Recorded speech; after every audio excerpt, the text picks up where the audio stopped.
Hello, and welcome to the National Endowment for the Arts webinar on how to engage with local communities in authentic ways for collective impact. My name is Ayanna Hudson, the Director of Arts Education for the National Endowment for the Arts. In addition to our special guests, the Arts Endowment's Arts Education team is with me: Nancy Doherty, Denise Brandenburg, Terry Liu, Garrick Davis, and our intern, Erica Carroll. We are delighted that almost 500 people registered for this webinar, including national, state, and local leaders from across the country, and at least one participant from overseas. Before we begin, I'd like to go over a few housekeeping items. You are all muted and will only be able to hear us. You can submit questions or comments at any time using the Q&A box below the PowerPoint. Please do not use the raise hand button. We will do our best to address as many questions as possible during the time we have. This webinar will be posted in the podcast, webcast, and webinar section of our website in a few days so that you can refer to it in the future. So I'd like to begin by introducing our distinguished guest for this webinar, Rich Harwood. Rich Harwood is the founder and president of the Harwood Institute for Public Innovation, a national nonprofit organization based in Bethesda, Maryland. The Institute teaches and coaches people and organizations to solve pressing problems and change how communities work together. A recent article in the Colorado Springs Business Journal called Rich, quote, "arguably the nation's leading crusader for community action." Rich is also a prolific author of books and articles that chronicle the most vital issues of our time. You can follow Rich on Twitter at Rich Harwood using his hashtag #TurnOutward. You can also join him on Facebook at Rich Harwood. Rich is going to give us a brief presentation, and then he and I will have a focused conversation followed by a question and answer session with our webinar participants. So please start submitting your questions now, and we'll get to as many as we can during our Q&A session later. I'm now going to turn the mic over to Rich for his presentation. Thanks so much. It's great to be here, and it's great to be with all of you, and especially because I think the arts, and specifically arts education, is so vital to the future of our communities and of the larger country. You know, I'll just spend a few minutes talking about some context and tee up some topics that hopefully we'll get into more deeply as the conversation goes. You know, wherever I go across the country, people tell me with increasing frequency that we're not on the right path, that as a country and as a people, we can do better, that we can be better. And it seems to me that we're fast approaching an inflection point in our country where we face two choices. The first choice is we can stay on the path that we're on, the path of the status quo, which I think for many Americans is a path of frustration, for some despair, for many a sense of cynicism and disappointment that we're not making progress on the issues that we all care about. Or we can choose an alternate path, a path of possibility and hope, a path where everyone gets a fair shot at the American dream. And to go down this path, I think we're going to need to focus on what it means to fix our public discourse, to increase a sense of shared responsibility, and to make community a common enterprise again. And I believe really deeply, and the reason why I'm here today, is that arts education needs to be central to each and all of these efforts to get on a better path in our communities. The good news is that I think individual Americans in communities are yearning to reconnect and reengage and to help build this alternate path. I think, after all, we are a nation of builders. It's part of the American character. It's part of our DNA. The American Revolution was about building something new. After slavery, we needed to rebuild the country. Our notion of building took place when we passed child welfare laws and voting rights and civil rights. I think we need now a renewal of a sense of creativity and a spark in our imagination and our ability to come together across dividing lines. And I can think of no better way to do that than through arts education. You know, at the Institute, the way in which we help folks do this is we develop what we call public innovators. We don't create these public innovators. We help to develop them. They're already there. We just help to accelerate their good progress. And what we found I've been doing this work now for about 25 or 30 years, and all of our public innovators, whether they're in United Ways or parts of AARP or in public broadcasting or in libraries or in the arts, they all share three characteristics which I suspect many of you, if not all of you, have. One is They start their work with a deep affection for the community. They care actually about what happens in the community, and they come to the table with a sense of ideals about what they're trying to achieve. But these public innovators know that ideals on their own are never enough. They want to focus on what works. They're deeply pragmatic, and so for a lot of public innovators and those in collective impact, for instance, they're interested in data. They want to know what our targets are and whether or not we're making progress, and if we're not moving the needle on some things, what is it that we need to do to get on a better path? And then the third thing we find from these public innovators is that not only are they willing to take risks, they know how to calibrate risk. They're never too far out in front of their communities. They understand what it means to bring people together around the table, and especially the unusual suspects who often aren't at the table, who we leave behind or leave out. And so they're constantly calibrating what kinds of risks they need to take to help move things forward. All of the Institute's work, and I'll just spend a minute on this, but it's important for the rest of our conversation. All of the Institute's work focuses on a practice, which we actually teach people to use in their own work. And at the core of this practice is something we call turn outward, which is not a skill, it's not a technique, it's actually an orientation. It's a mindset, it's a frame of reference. And what it is, you know, what we keep finding in millions of dollars of research that we've done and on-the-ground work, that so many of us in our leadership positions in so many organizations are actually not turned outward toward our communities, we're turned inward toward ourselves. Our reference point is more our strategy and our strategic plan. It's our PowerPoints, although I have a PowerPoint today. You know, and the more we want to be relevant and significant and impactful in the life of the community, what we find is the more inward groups turn. So we think if we're going to be more relevant, we just need to do yet another strategic plan, or maybe reorganize our staff one last time and move the boxes around. Or for many of us, we actually decide that if we just simply create a new logo and look at the science of color and figure out the right color for our logo, we'll somehow be more impactful. And my confession to you today is that little H you see in the upper left-hand corner is a new logo. We actually did it. My staff told me we needed to change our color. We used to be blue, now we're red, because they told me we needed to be more aggressive and more assertive in our work. So, but what I know is, while I hope that logo, I hope you think that logo, and hope you'll send feedback through the chat box, I hope that logo makes us more attractive. But what I know is it doesn't make us a lick more effective. And so, if in fact we want to work collectively in our community to put arts education at the center of our community, the first order of business is we need to make the community itself our reference point, not our own conference room. We need to make people in our community the reference point, not our own programs. We need to make not the inputs of our efforts, but the impact that we seek to create our reference point. We need to make not our laundry list of activities the reference point, but whether or not we're actually leveraging action that advances people's lives and helps them reach for their own aspirations for what they're trying to build in their lives and in their community. Now, I've become really active in the collective impact movement across the country. I've done a lot of speaking about it and writing about it. And my central point is this: we can bring all the people we want around a table and align them and align our resources and create all the best programs we can imagine. And that's good. It's necessary. But alone, it'll never be sufficient, because we're all operating within a community that has its own culture. And it seems to me that if we want to create movement in our community, if we want to impact the folks who live in our community and enable them to create better lives for themselves, their neighbors, their families, and the community itself, then we need to pay much more attention to the culture of our communities. And that's how a community works, people's sense of readiness and appetite for change. We need to pay attention to why is it the number one question people ask me when I travel around the country and do our work is, why is it that the community down the road is moving forward and my community seems stuck? Or why is it that I imported the same program that worked in one community, but somehow or another it's not gaining any traction in my community? And what I can tell you is all of those things relate to the civic culture of a community. And so I just want to spend a few minutes talking about 5 things, and I'll just do these really briefly, about civic culture.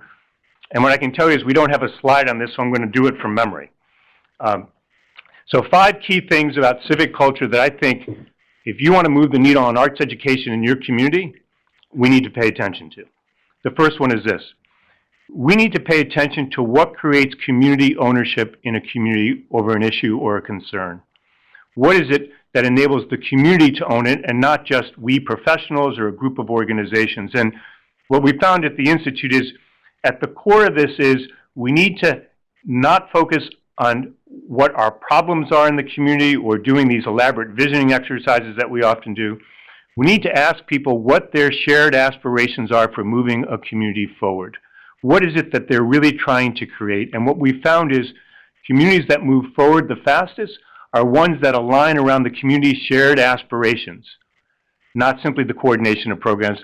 That these shared aspirations help people around a table align their intent for what they're trying to create, and it takes our focus off our own programs, which we're often competing around, and focuses it on the community, and enables people to say, well, what is it that we can do together to actually move the community forward? Second, we need to make sure that our strategies fit our local community context.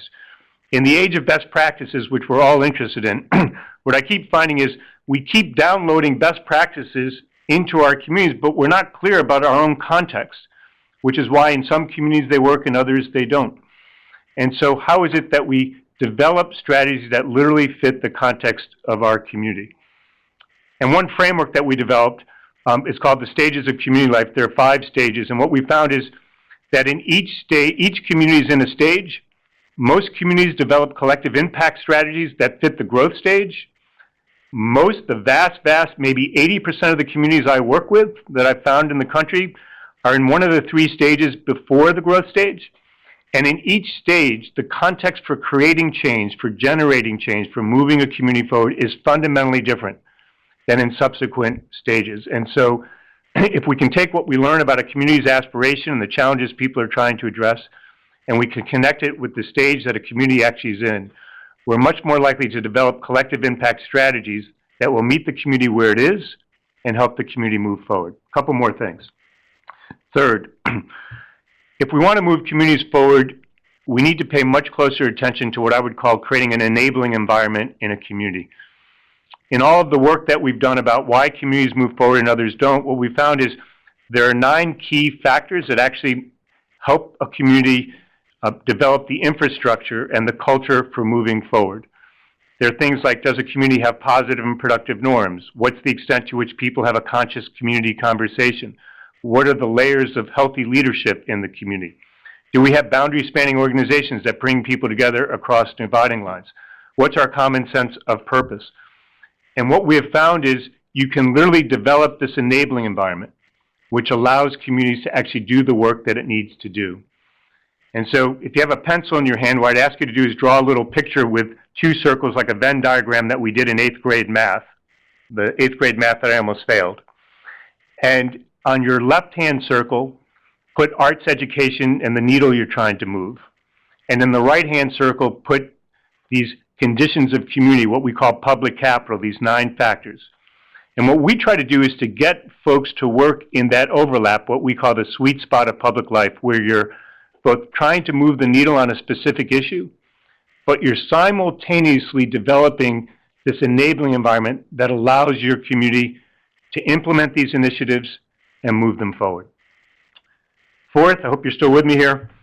Fourth is we focus on what we call both impact and belief. Now, I just wrote a blog today on the urgent warning about impact. I think we need to focus on impact. It's a key part of collective impact. But when I traveled around the country recently for a year and listened to Americans, this was right after the Great Recession, the number one issue I heard people mention was not as important as it was the foreclosure of their homes, not the fact that they had to pull their child out of community college because they couldn't pay that semester's tuition, not the fact that maybe they lost their job. All of these things were important. But the number one issue Americans told me we face today is that we need to restore our belief that we can come together and get things done. And so while you're thinking about how it is that we create impact, what I'd urge you to think about is what is it that enables us to create the belief in our communities that we can actually come together and get things done. And I think there are ways in which we need to structure our initiatives and our collective impact efforts so that we actually engender that belief. And then lastly, and I'll stop with this, lastly, I think we need to pay attention to the narrative of our communities, the story we tell ourselves. And in arts education and the arts, I don't need to tell you how important this is. But after doing this work for 25 or 30 years, what I found is the most important hidden factor about whether or not communities move forward and get things done is the narrative we tell ourselves about our community. In some communities, the narrative is our kids don't have the potential to learn, and yet we want to reform education and engage kids in moving forward. In some rural communities, we hear that we already tried that 30 years ago, why would we try it again now? That narrative prevents us from coming together and having a confidence that we can move forward. In other communities where I've worked, the narrative is, I'm waiting for the next mayor to get elected, as if a single individual is going to save our community. The critical question in moving collective impact efforts forward and other efforts is, how do we move from ingrained negative narratives in a community to authentically creating a can-do narrative that emerges out of the efforts of a community where people can start to see and hear themselves in a new narrative that says we actually can come together and get things done. So those are the 5 big factors of civic culture. There's actually an article, if you're looking for a quick read on this, that I wrote for the Stanford Social Innovation Review that you can get or go to our website and download.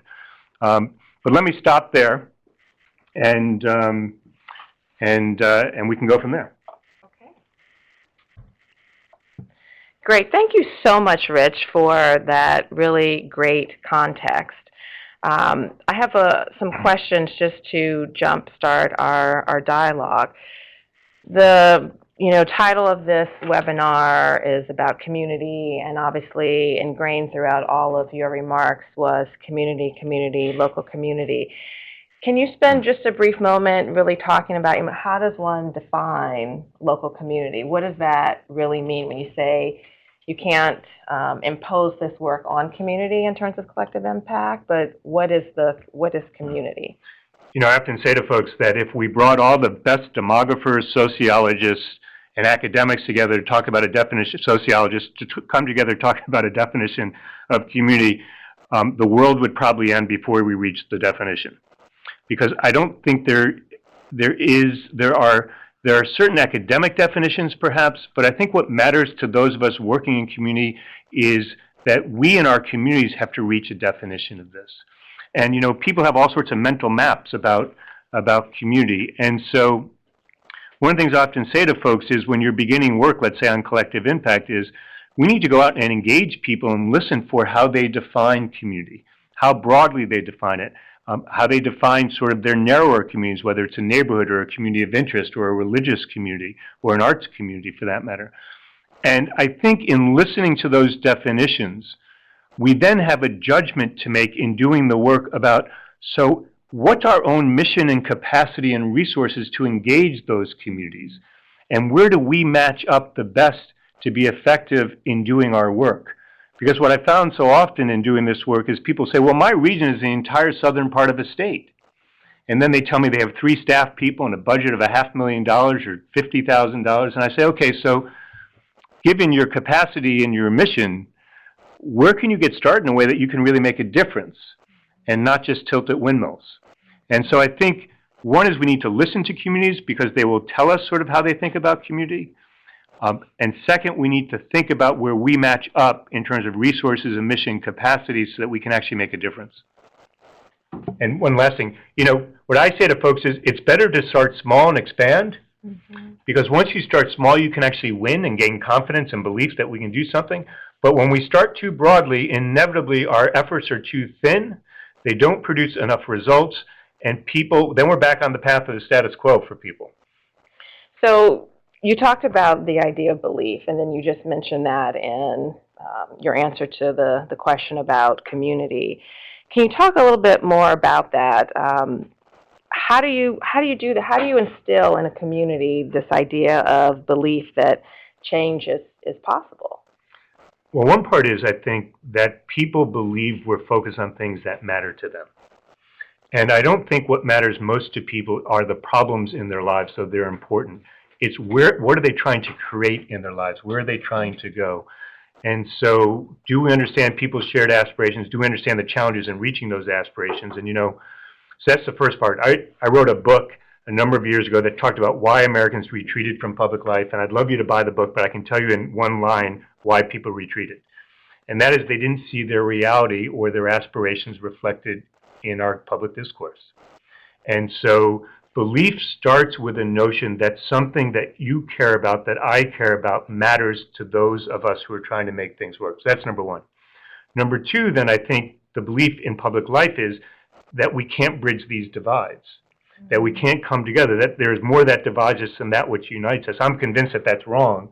There is enough that unites us that we can get going on. So my second thing is, how do we identify those things that we can start to work on, that we do agree on, that we can start to move? Third, belief is engendered when we actually can come together and make something happen together. And I can speak more about that, and they don't have to be large things, they're often small things, right?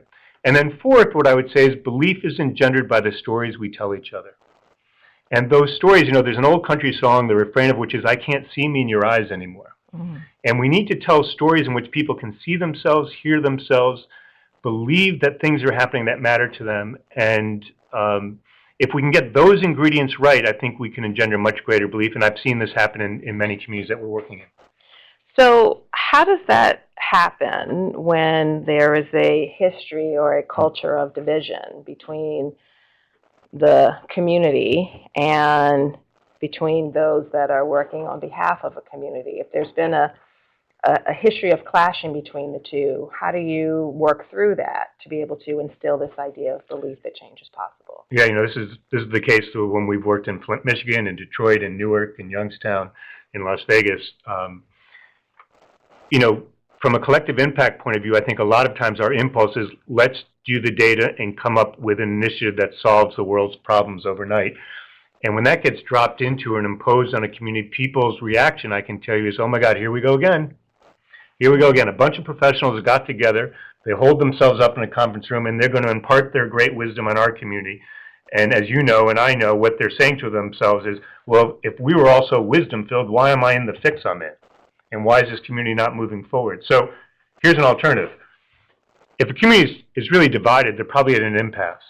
So that's stage 2 in our 5 stages of community life. In an impasse, what becomes really important is, A, we need to enable people to talk about what matters to them. And those conversations, in this case, often start with venting frustrations, right? This is Ferguson, Missouri right now.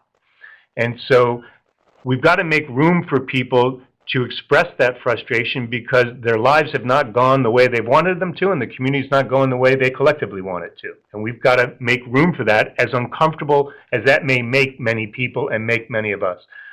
Second, I think we have to quickly pivot to what are our shared aspirations for moving forward, because people don't want to simply vent, they want to create something better, they want to be builders. And so we've got to do that. Third, as in Flint, what we were able to do is we were able to identify what were some of the things that would give people confidence that if we worked on together, we could break through. And Ayanna, they were things like, we need to clean up, and this is true in Detroit, this is happening right now in Detroit. We need to clean up some of our parks because we don't want to send our kids there. In Detroit, we may need to protect some of our art assets at the Detroit Institute of the Arts. We need to ensure that we get more street lights on. We need to make sure that the response time in Detroit for a cop or an EMT to show up is not an hour. And so there are small things that we need to start to do collectively that will demonstrate that we're actually on a better trajectory. And the whole name of the game right now, whether your community is at impasse or in the growth stage, is not how do we solve all the problems, because no one believes that's going to happen. So we need to move off that. It's how do we create the right trajectory, the sense that we're on the right path with a growing sense of momentum. If we can do that, that engenders belief and will bring more and more resources and capabilities to the table. And part of what I hear you saying also, I think maybe one of the underlying context is this idea of building trust. And that kind of resonated with me through what you were just talking about in terms of building, creating belief in a community. Yeah, it's at the cornerstone of culture, whether it's an organizational culture, a community culture, any type of a team culture, at the core of that always is a notion of trust. And if I can say it this way, if I have a fear about collective impact, it is that we will rush to the mechanical aspects of lining up our resources and our programs and our PowerPoints and our project management. And we will fail to pay enough attention to the human aspects of this, and trust is at the core of that. Without trust, we're not going anywhere. It's the fuel that enables everything to move forward. So in terms of this dialogue that you've talked about, the dialogue to basically change the conversation, to create the trust, which then leads to creating this sense of belief that change is possible. We have a question from one of our participants that's really asking, how large can this community conversation be? Is statewide too ambitious if stakeholders are focused on a well-defined set of goals? No, I mean, the Institute has lots of experience and examples of doing statewide conversations around education issues, we worked across the 14 state territory of the West around ecosystem issues and water issues with governors and communities.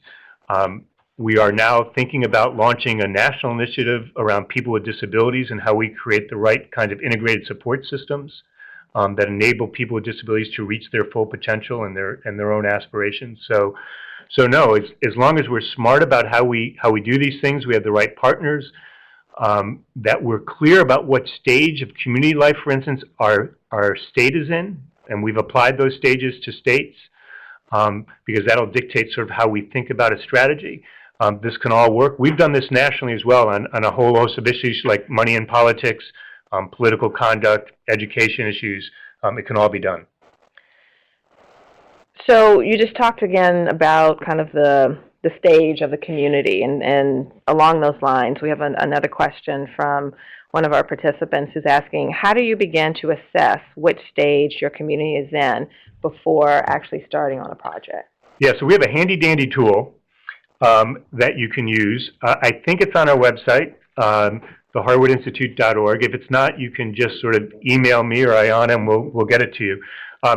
We have a $300,000 version of this tool, which a lot of communities have used because they need the research around this. But what I would suggest for most communities is we've boiled it down to 4 questions that you can actually get a group of people around a table and go through these 4 questions. They'll ask you about the norms in your community, whether that's a neighborhood, a large community, a state, a region, a country.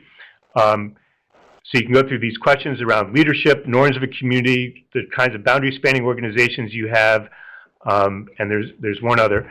And if you do this enough with enough groups in your community, and you don't need to do it a lot because we've tested it against the research, you will be able to approximate what stage you're in. And one last plug for this, or 2 last plugs. The great thing about this tool is constructed so that it actually engenders a conversation among participants. It opens up a broader conversation, which gets people to really think about the condition of their community. So it's a great way to engender belief.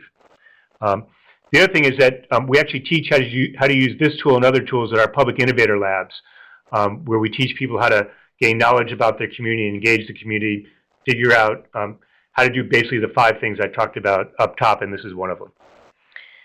So we have another question from one of our participants that's asking, can you speak to the long-term investment of time when it comes to this sort of change? Are there approaches that allow for shorter-term intervention? Yeah, great question. I love the question because, collective impact, as it's often framed, is a 10, 20-year journey to tackle a lot of the issues we face. That is true. But what I urge people, and we're doing this in Battle Creek, Michigan, and a number of other communities right now, is how is it that while we're thinking about the long term, we really need to be focused on what short-term and medium-term wins are we working toward?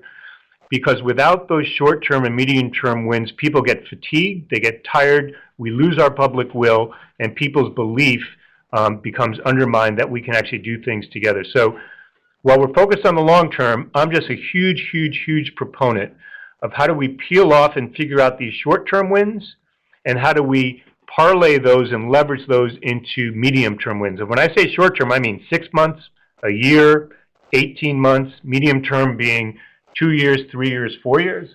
And I think those are essential components to any really good strategy.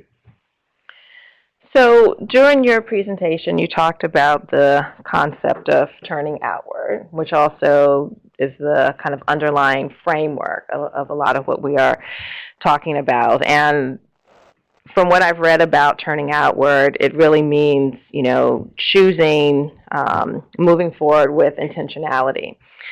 So can you talk a little bit about how do you create that mindset, right, or that culture to really truly turn out, not inward, but to turn outward, to address the true realities of a community, and I've read that you wrote this, to see and hear all people, especially when there hasn't been traditionally a culture to engage in this way. And, how do you help that mind shift actually take place? Yeah. So there are two tools actually on our website that I'm going to talk about that you can download for free. One's called the Turn Outward Quiz, and the other is called the Aspirations Tool. They each take about a half an hour to use. And so what we know is people's orientation, adults in particular, don't fully change unless we discover something on our own. We discover the meaning and resonance of it. So one of the things that we do is we have this Turn Outward Quiz that has two columns. One that says, are you focused on activity or action? Input or impact? Public relations or people? And as people fill that out together, what they realize is they're typically on the left-hand side. I think it's the left-hand side, which is the turn inward column. And honestly, it doesn't fit with their own reasons for why they got into this work. It doesn't fit with their own values. If they're a people of faith, it doesn't fit with their faith. Their faith tells them to be turned outward toward others, to be their brother's keepers. So, so that's one tool we use that gets the conversation going. And then there's a second tool, which is we ask people, so what are your aspirations for your community? And we do this in groups. What are the challenges in reaching those aspirations? And what are the conditions we need to create to move through those challenges? And lo and behold, when people go through that conversation, they look at each other and they say, A, I could never do this on my own. B, that a lot of the challenges we face are out in the community, and they don't deal with our programs, they deal with how we work together. They deal with our sense that we don't have a belief in one another. They deal with, Ayanna, these divisions you talked about earlier before. They deal with a lack of trust. And the only way to resolve those is we have to be focused on what we're doing in the community together. And when they see that, they make the shift. Now, it doesn't hold the shift. The shift gets held by becoming more intentional in the choices and judgments we make over time. So one quick example. I know in the arts education work, is it the Eli? Education Leaders Institute, correct. Right. One of the things that you all focused on, that many of you focused on, is bringing unusual suspects to the table, right? It can't be the same old folks having the same old conversation because we're going to end up in the same old place. So how is it, one of the things that our work teaches people to do when they turn outward is, how do we begin to think about who really needs to sit at the table? And in order to do that, we need to think about, so who really is in our community? Who is it that we typically don't see and hear? What are parts of the community? This can get uncomfortable for some of us. What are parts of the community we've never been to? Who are the folks we've never engaged? Who really has, who isn't simply a professional or an expert on this, but when it comes to arts education, we're all experts to some extent, right?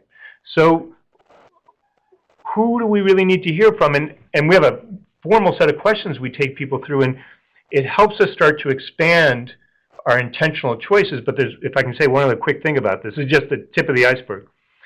As we begin to listen to people in our community about their aspirations and the challenges in reaching them and who they trust, they begin to tell us, so this is a question of discernment for us, being intentional in our discernments. If we listen well enough and deeply enough, they begin to tell us who else we need to be listening to.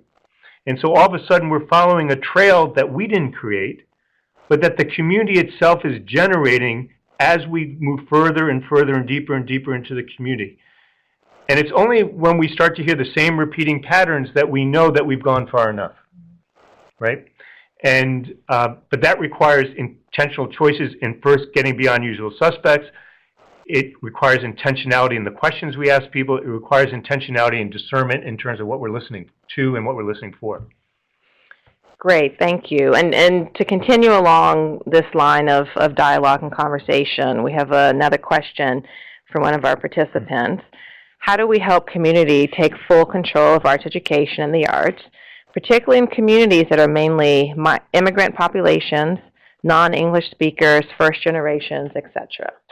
So there are two different parts to this question. I'm going to deal with the second part of your question first, which is obvious, but we English-speaking Americans aren't always so good at this, which is we got to learn how to speak other languages, right?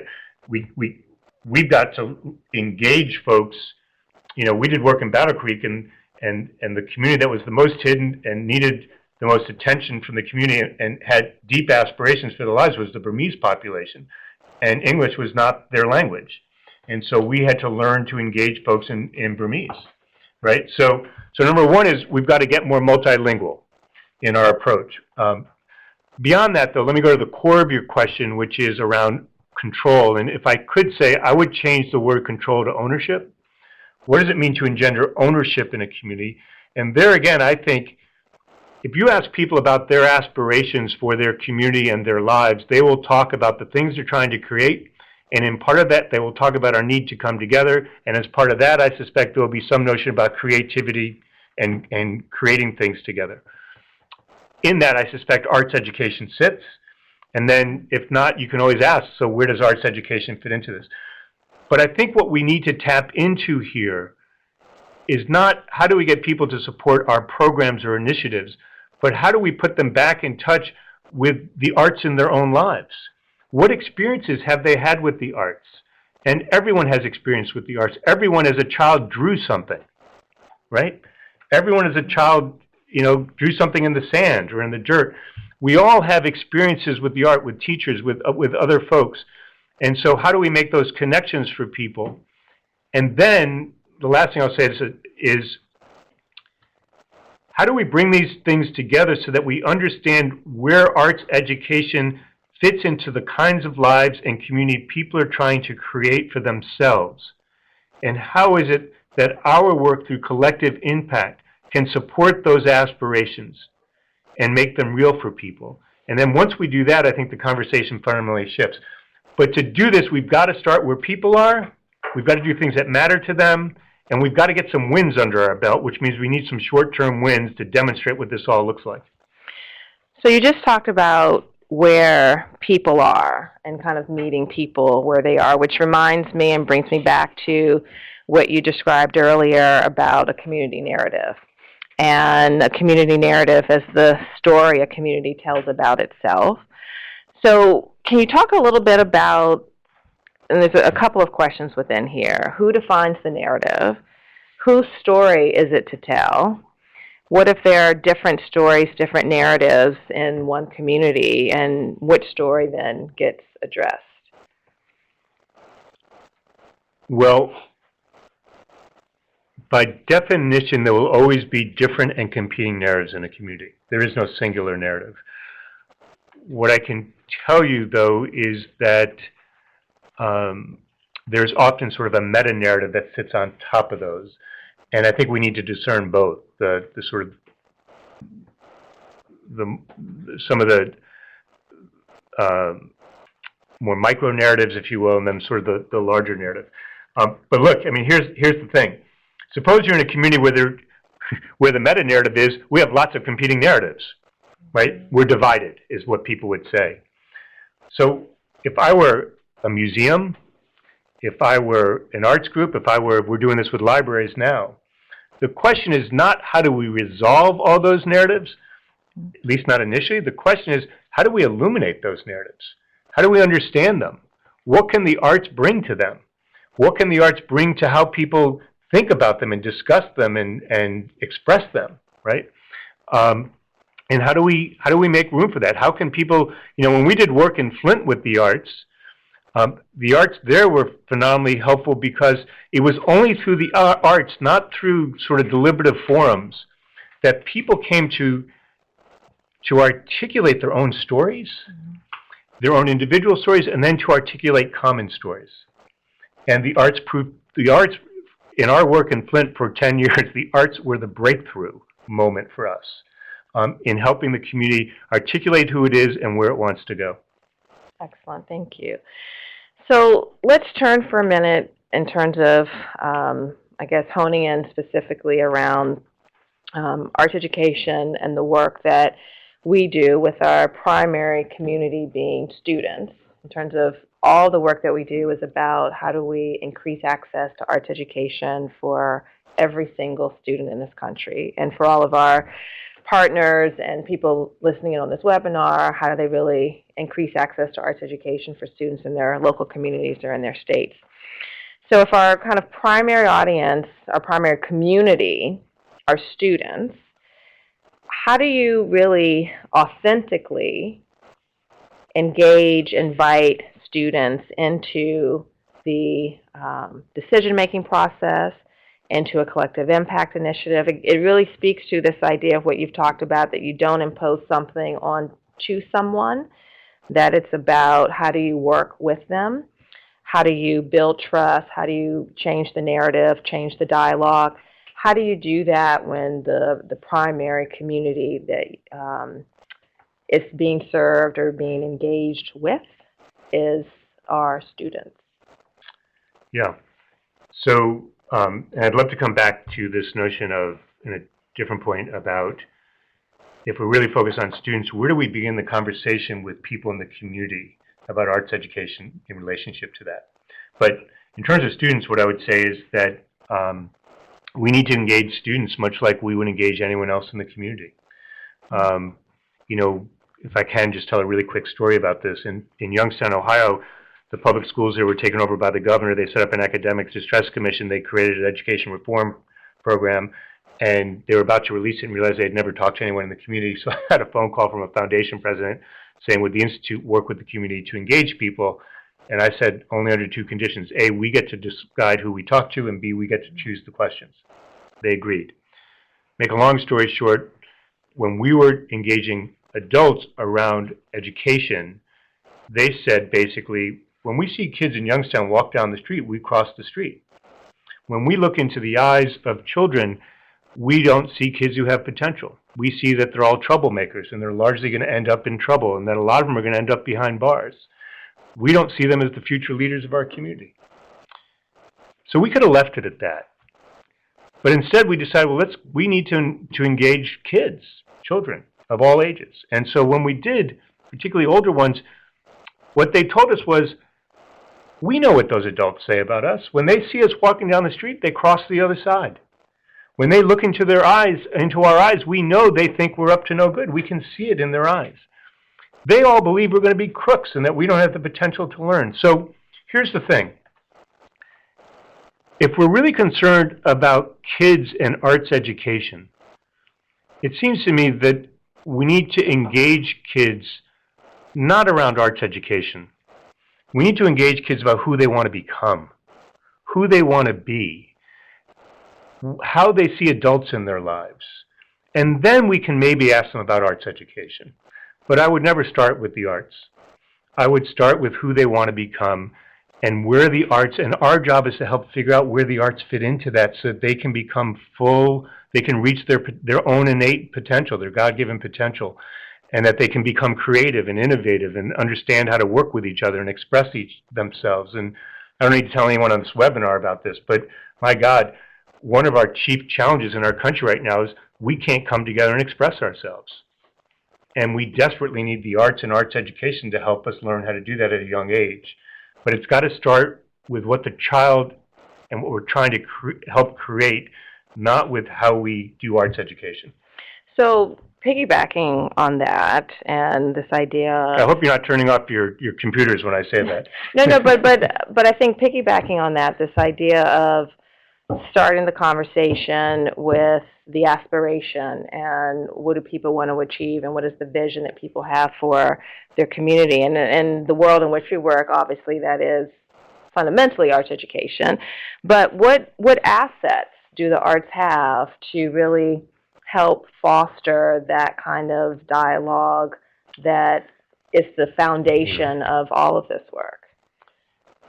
Well, the first thing that pops into my mind is you have the power to convene that so many other groups don't. Because, you know, when it comes to kids, and so all of a sudden now we're talking about arts education and children, so we're talking about schools, we're talking about nonprofits, we're talking about potentially faith-based groups.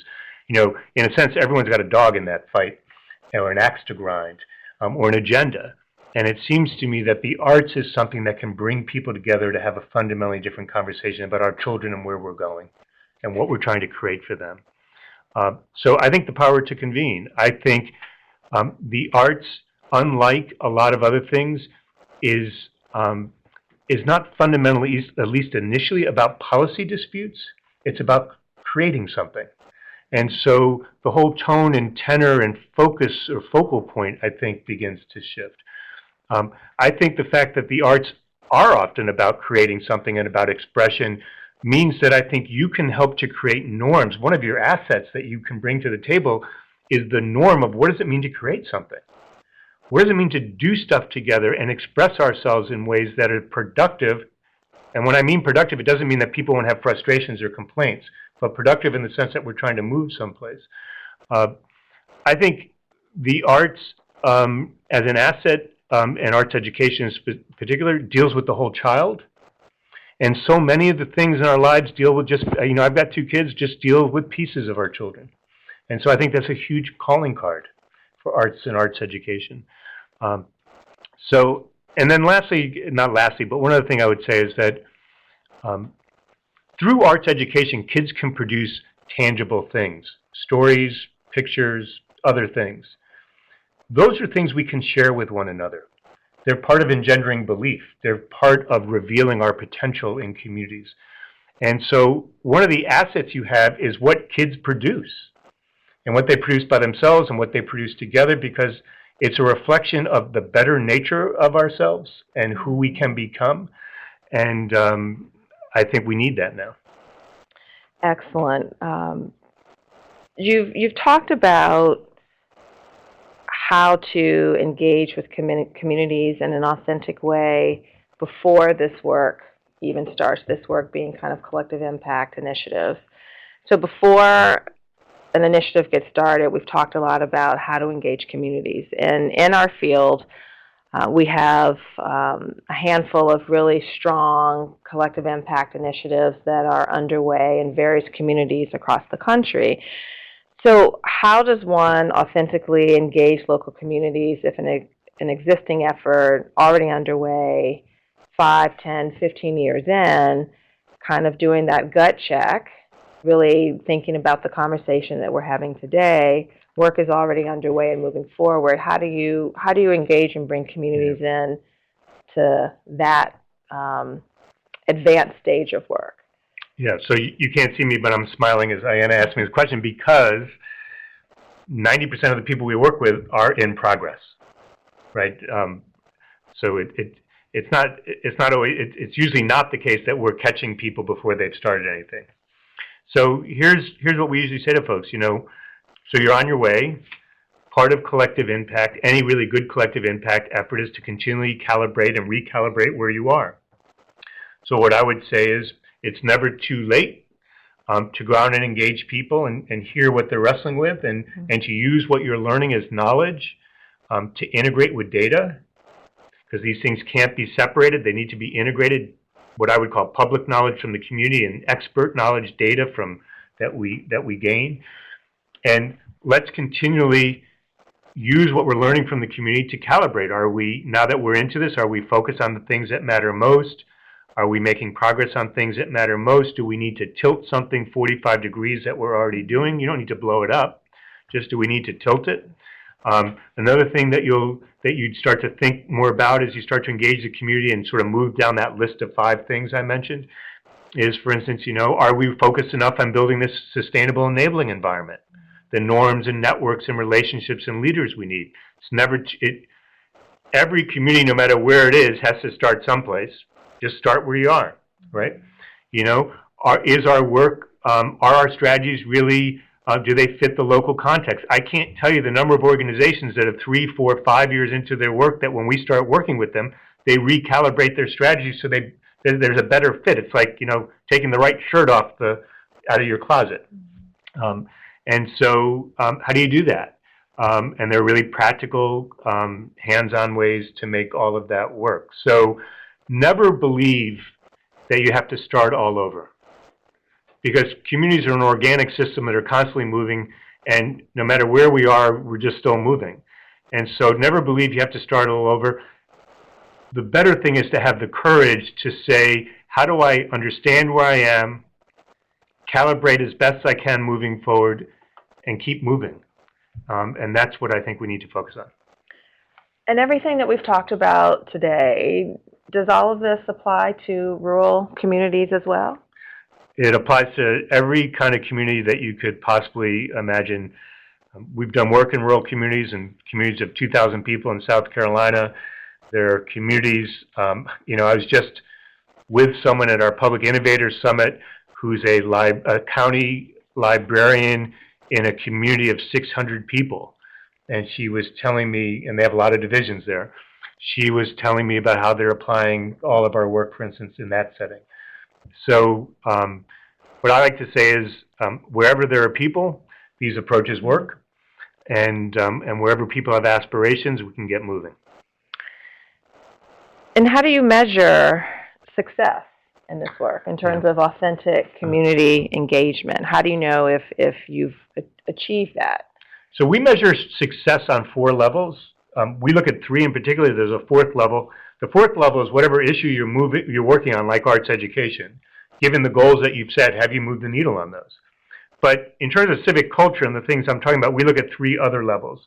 One is, have you created this enabling environment, right? These factors I was talking about, that shifts the civic culture of your community so that things are working in different ways.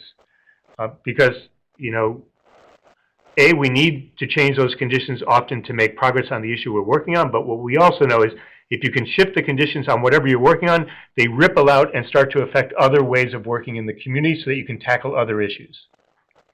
And I'm sure that all of you are on this webinar, and I'm here because it's not enough just to move the needle on a single issue. We want to improve better. We want to build stronger communities and help people transform their lives. So that's one of the areas we look at. The second area we look at is we're always working, a lot of our work is housed in organizations or collaborations, like collective impact coalitions.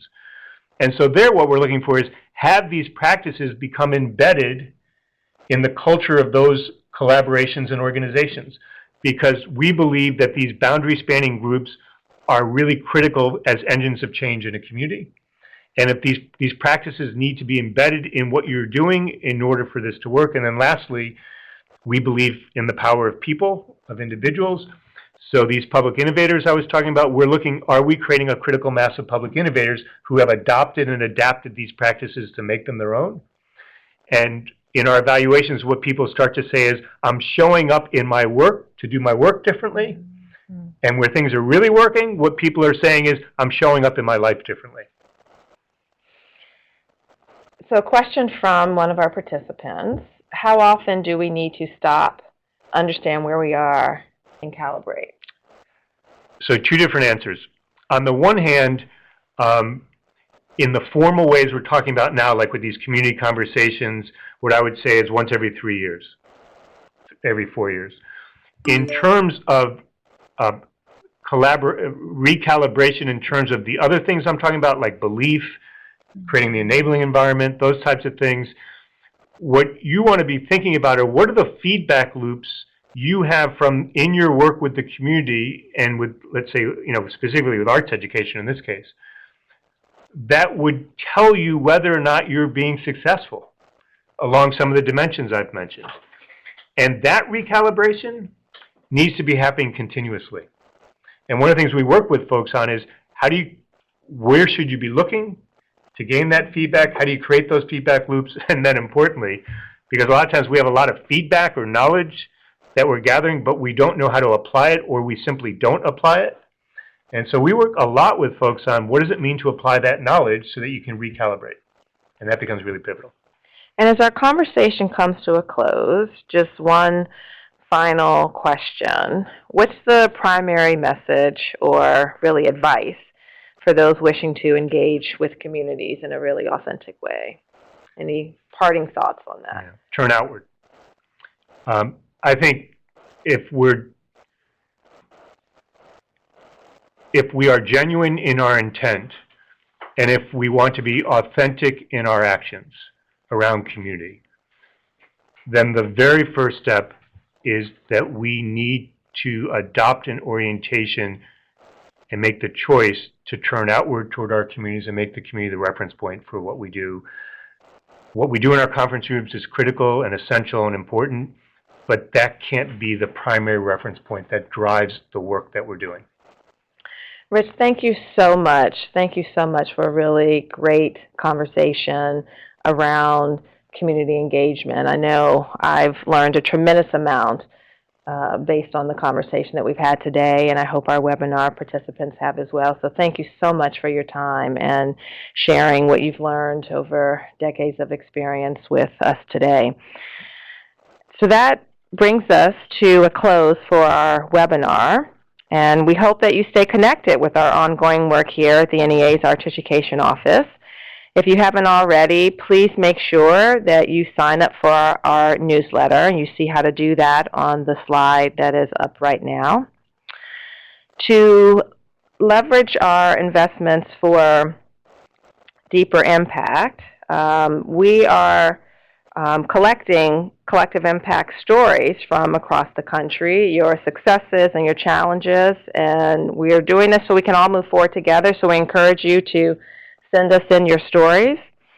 And we have a new collective impact project type here at the NEA. I hope everyone knows about it, but in case you don't, collective impact projects are intended to ensure that all students across entire schools, school districts, and/or states, and in communities of all sizes participate in the arts over time.